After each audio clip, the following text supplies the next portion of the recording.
హుందాగా నడిపి తిరిగి విలువలు ప్రతిష్ఠించమని మనస్ఫూర్తిగా కోరుకుంటూ మీకు మరోమారు మీకు అవకాశాన్ని ఇచ్చిన నారా చంద్రబాబు నాయుడు గారికి సభ్యులందరికీ కూడా మనస్ఫూర్తిగా ధన్యవాదాలు తెలియజేసుకుంటూ మీకు శుభం కలగాలి మనస్ఫూర్తిగా నేను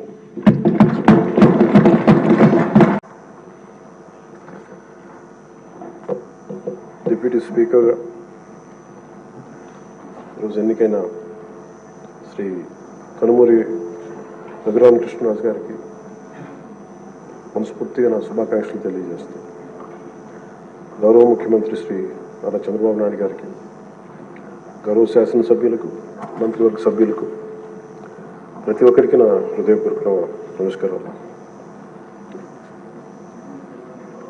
గత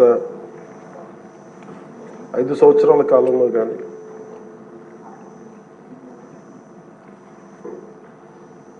నా పొలిటికల్ అబ్జర్వేషన్ కానీ నేను పాలిటిక్స్ రావడానికి రీజన్ కానీ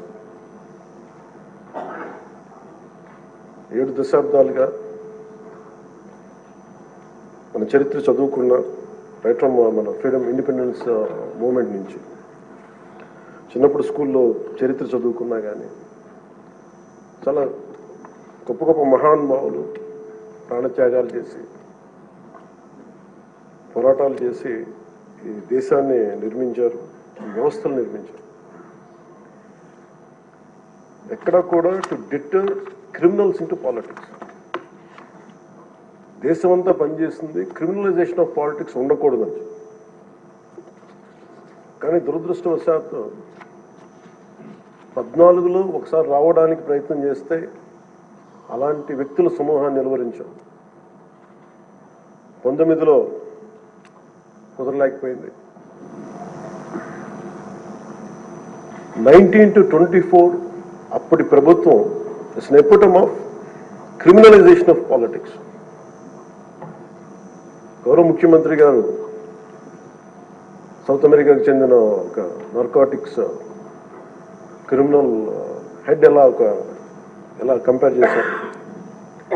క్రిమినల్ మైండ్ సెట్తో ఉన్న వ్యక్తులు కనుక రాజ్యాన్ని వెళితే వాళ్ళు దేనికి గౌరవం ఇవ్వరు, వ్యవస్థలకు గౌరవం ఇవ్వరు, రాజ్యాంగ విధానాలకు గౌరవం ఇవ్వరు, ఎవరైనా బలి చేయగలరు. మన పర భేదం లేదు వాళ్ళకి. గత ప్రభుత్వంలో రఘురామకృష్ణరాజు గారు ఎంత బాధించారో చూస్తే, దానికి ముందు వరుసగా చూస్తే సుప్రీంకోర్టు జడ్జెస్ని వదలలేదు, చిన్నపాటి కార్యకర్తల్ని వదలలేదు, ప్రతిపక్షంలో ఎవరిని వదలలేదు. స్వయాన వాళ్ళ పార్టీ తరఫున గెలిచి ఎంపీగా ఎన్నికైన రఘురామకృష్ణరాజు గారిని విధానాలతో విభేదించి ఆయన ఎంత ఇబ్బందికి గురి చేశారో శారీరకంగా, మానసికంగా, అన్ని రకాలుగా. ఒక ఎంపీకి ఒక తీసుకెళ్ళి అరెస్ట్ చేస్తారు, ఏదో ఇబ్బంది పెడతారు, అట్లా ఏదో అనుకున్నాం. కానీ ఆయన మీద ఒక 3rd డిగ్రీ మెథడ్స్ వాడటం, బెదిరించడం. ఆ రోజున గౌరవ ముఖ్యమంత్రి కోసం నేను కూడా స్పందించాను. భయం వేసింది మాకు, ఆయనకి ఏం జరుగుద్దో అని.